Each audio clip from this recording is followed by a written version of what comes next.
रुकी रुकी प्लीज, रुकी रुकी। हेलो मैडम, हमनी के 2 लोग बानी जा, कोनो दिक्कत तो कितना नु होई? 2 आदमी होके चाहे 4 आदमी होके, हमके कौन सा लेट के जाए के बा? कोनो प्रॉब्लम नहीं है। देखे में तो बड़ा नाजुक लागत है। बात कर रहा ना। हेलो, हमरे बॉडी पे मत जाए।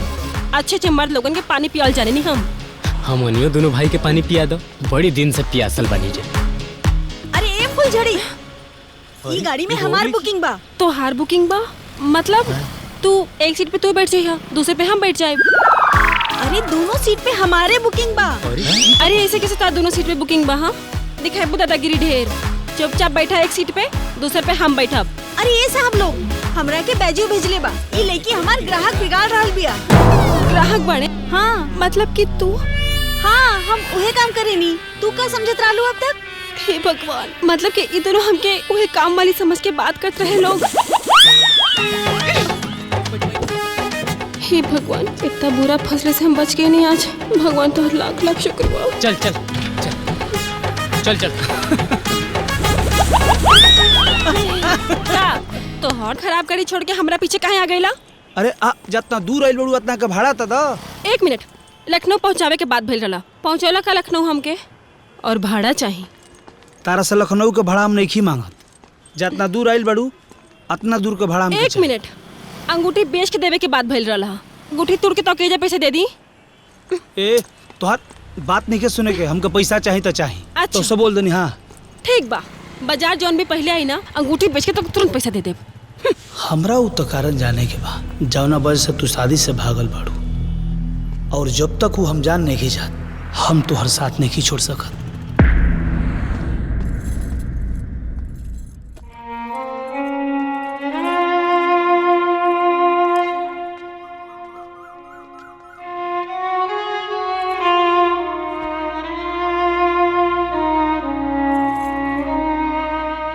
जब से मुस्कान घर छोड़ के गइल बिया,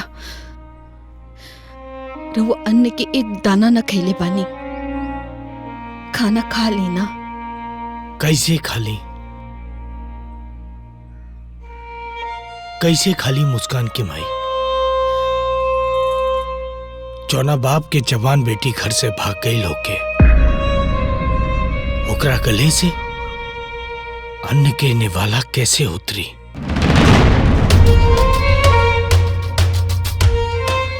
हमरा के भूख नहीं के। देखी भैया, ऐसे खाना पीना छोड़ला से, अपने आप के सजा देला से मुस्कान तो वापस ना आ जाइए। संजय जी भैया, खुद के सजा मुकरा वापस आवे खातिर नहीं के देत भाई, बल्कि यह से देले बानी की हम एगो लड़की के जरूरत से ज्यादा आजादी दे देनी। गांव में अपना देख रेख में पढ़ाई के बजाय अकेले शहर भेज देनी हम। जे करू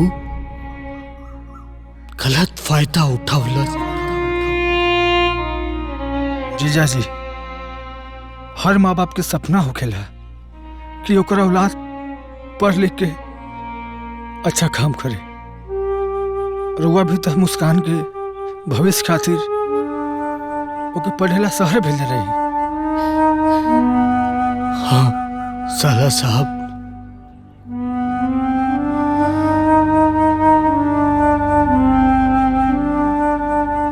बाकी हम ना जानत रहनी हमार बिटिया हमार स्वाभिमान और खानदानी इज्जत को अपने पैरों तले रौंद के अपन ऐसन भविष्य बनाए।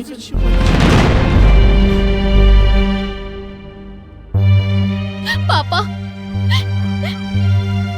का खाली मुस्कान दीदी ही आपके स्वाभिमान बाड़ी? का हम मान सम्मान और गौरव के अधिकारी नहीं थी? अगर नहीं थी तो फिर तो हमार जिंदगी के कोनो मतलब नहीं खे ना। नहीं बिटिया, ऐसन बात नहीं के। पापा, अगर एगो बिटिया चल गई तो का भई? समाज में आपके सर ऊंचा करे खातिर ई बेटी बिया। पापा बचपन से रहुआ हमनी खातिर हर ख्वाहिश पूरा कैले बानी। हम कसम खातानी कि ऐसन कोनो काम ना करब जेकरा वजह से आपके समाज में सिर झुकावे के पड़े। पापा हम आपके स्वाभिमान बानी,